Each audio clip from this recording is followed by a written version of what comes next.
Bonjour, chers ingénieurs, bienvenue dans cette nouvelle vidéo.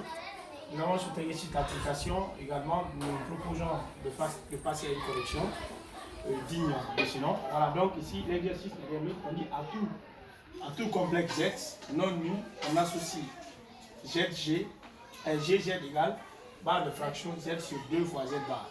On dit où Z désigne le conjugué de Z. Première question, demande de calculer G2, c'est-à-dire G de 2, G de DI. Et que soit le complexe Z0 égale à 1 plus I. Déterminer le module, déterminer son module et son argument. En déduire le module, l'argument de Z1 qui est égal à Z0. Soit un complexe Z de module A et d'argument Z1. Déterminer le module et l'argument de Z de ZZ. Voilà, donc ici on va essayer de faire ça directement, sans plus tarder. On va commencer. On a là Z de Z de là est connu. Là Z de Z n'est rien du tout, c'est Z sur 2 fois Z bar. Maintenant la première question, on dit que Z désigne déjà le conjugué de Z. La première question est de calculer G de 2 et Z de DI. Donc nous allons calculer la plus fort. Nous allons calculer G de 2 et G de DI. C'est facile, c'est comme vous voulez calculer également la valeur numérique de l'inflexion de cela. Là, G déjà est connu. G de Z c'est quoi? C'est Z sur 2 fois Z bar. Donc ici rapidement, je calcule pour G de Z, c'est-à-dire pour G de D. Donc vous remplacez partout où vous voyez, vous remplacez par Z. Partout où vous voyez Z par là, vous remplacez par D. Donc vous aurez ZD c'est égal à 2 sur 2 fois 2 barres. Donc c'est qu'un nombre réel plus également à pour conjuguer lui-même.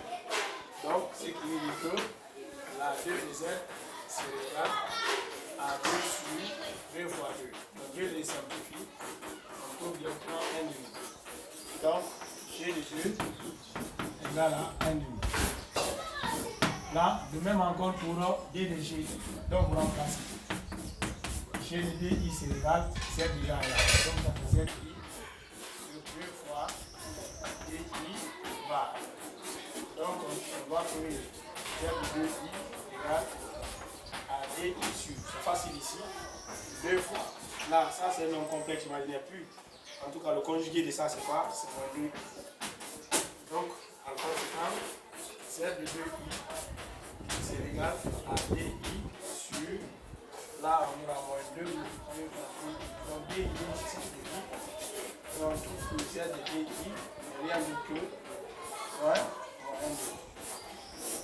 Là on a déterminé Z de 2I et Z de 2. Là, rapidement on vient pour la deuxième question. Du soit le complexe Z0. Soit le complexe Z0 égale à 1 plus I. Déterminer son module et son argument. On va essayer de déterminer le module de Z I de Z0 sur l'argument. Module de Z0. Donc ici, on aura module de Z0 et rien d'autre que 1 plus I. Donc ici, rapidement, on a 1 au carré plus 1 au carré. Donc on a la racine de 2. Là, on trouve que le module Z0 égale à racine de 2. Donc, connaissant le module de Z0, on va franchement calculer son argument. Soit θ son argument. Donc, soit θ son argument. Soit θ son argument. Alors, tel que sinus de θ égale à 1 sur son module. Et cosinus de θ égale à 1 sur son module. Donc on va trouver que sinus de θ égale à racine de 2 sur 2. Cosinus de θ égale à racine de 2 sur 2. Donc ici, le θ égale à θ. On a dit puis déterminer son argument. Donc on va prendre K plus K sur 2. Donc ici on a déterminé l'argument de Z0 et son module. Rapidement on va aller. On dit puis en déduire le module et l'argument de Z1 qui est égal à Z de Z0. Déduisons ça.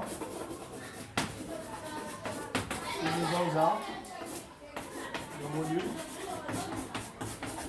module de l'argument. De Z1 tel que le Z1. Voilà, Z1 tel que quoi? Tel que Z1 égale à Z à GZ0. Donc qu'est-ce que vous allez faire? Vous connaissez déjà Z0. Là ici, vous venez également pour une méthode très simple. Vous venez d'avoir le module, vous voulez calculer son module. Donc, mais est-ce que vous connaissez Z0? Vous connaissez déjà l'expression de Z. G de Z c'est quoi? C'est Z sur 2 fois Z bar. Donc, en réalité, on va passer par ça directement. Donc, G de Z, je calcule G de Z0. G de Z0 va correspondre également à Z1. Donc, je calcule. Quand je vois ici, c'est Z0. Donc, sur 2 fois Z0 bar. Maintenant, vous remplacez directement. Z0, c'est quoi? C'est 1 plus I. Là, vous aurez 1 plus I. 2 fois 1 plus I bar.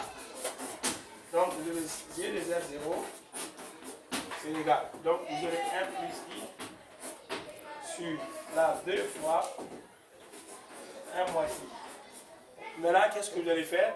Vous pouvez laisser 2 par là. Donc, vous faites monter là ça, c'est-à-dire en entrant 1 plus I, facteur 1 plus I, le tout sur 2, ça, vous aurez 1 au carré plus 1 au carré, c'est-à-dire la forme de A carré plus B au carré.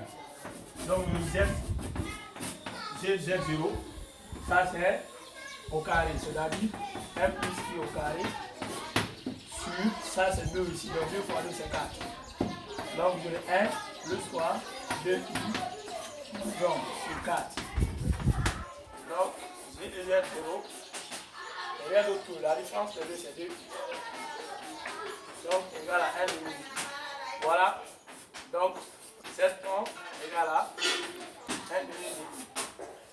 Alors, vous déterminez le module. Déjà, le module. Déterminez le module de Z1. Alors, vous venez vous déterminer le module de Z1. Voilà, ici, on va déterminer le module de Z1. Donc, Z1 déjà est connu. Z1, c'est 1 demi. Donc, le module du Z1 est égal à 1. Maintenant, comment c'est là son argument? Là, Z1, déjà, on a la forme de Z1 égale à AI. Donc, on a dit que B ici, folie. Donc, c'est un nombre complexe, imaginaire pur positif. Donc, déjà, le module de ça, c'est pi demi, directement. Là, quand vous avez ça, vous verrez directement que argument de Z1 égale à pi demi. Donc, argument de Z1, et là, directement, c'est pi demi. Vous cherchez de la même manière. C'est-à-dire, sinus égale à 0, cosinus égale à 0, sinus égale à 1 demi. Là, ici, son argument directement égal à pi demi. Bien, donc je m'en vais directement pour la troisième question. La troisième question, elle est le que soit un nombre, soit un complexe Z de module A et de l'argument θ. Déterminez le module et l'argument de GZ. Donc, déterminons le module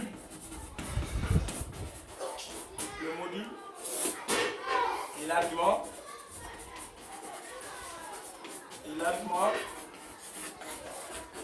de GZ. Donc ça c'est facile, c'est connu. Déjà j'aurai GZ, c'est quoi? Expression c'est Z sur 2 fois Z bar. C'est simple. Maintenant on me demande de déterminer le module E, l'argument de GZ. Ça, de telle sorte qu'on dit que Z déjà, Z qui est là est un nombre complexe de module A et l'argument θ. Donc cela veut dire que Z qui est là c'est quoi? Z c'est, si je peux le écrire sous la forme trigonométrique, le module c'est A, donc cosinus de θ plus I sinus de θ, c'est-à-dire que Z égale à A exponentielle de I θ.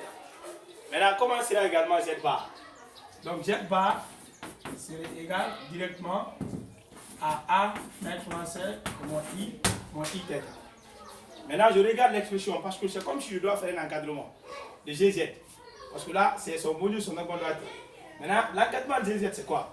Alors, le dénominateur Z bar qui est là est multiplié par. Donc, je multiplie également Z bar par 2 membres à membre. Donc, je fais qu'est-ce que j'aurai? Là, je vais trouver ici facilement que 2 fois z bar n'est rien d'autre que AD fois θ qui est là. Alors, multiplié par quoi? Par exponentielle du moins θ. Maintenant, qu'est-ce que je dois faire? Connaissant z et z bar, c'est-à-dire connaissant le numérateur et le dénominateur de z, donc je vais essayer de multiplier l'inverse de 2 z bar par quoi? Par z directement. Je multiplie l'inverse. Donc, qu'est-ce que vous aurez? Là, en ce moment, vous aurez z multiplié par 1 sur 2 fois z bar. Il n'y a rien d'autre que ça, c'est z. Ce n'est pas 2. Donc, z déjà est connu. C'est a. C'est comme dans le numérateur. A fois i θ sur directement 2z, c'est quoi? 2z, c'est 2a. Moi, c'est a qui est là, pas θ. Donc 2a exponentielle de mon i θ. Donc, on aura z sur 2 z bar égale à a exponentielle de i θ sur 2 fois a exponentielle de mon i θ. A simplifié directement. Donc, on aura z sur 2 fois z bar égale à 1 demi facteur. Là, vous aurez exponentielle de i θ sur exponentielle de mon i θ. Donc, cela égale, ça c'est quoi? C'est gz. Donc, gz égale à 1 demi exponentielle de i θ fois exponentielle de plus i θ. Donc, gz c'est égal à 1 demi exponentielle de 2 i θ. Voici, j'ai écrit gz sous la forme alors exponentielle. Le module est d'argument. Donc, par comparaison, le module de zz, par comparaison, égale à 1 demi. Et l'argument également de zz égale à quoi? Égale à 2θ. Voilà ce qu'il fallait faire à travers également cet exercice. Merci.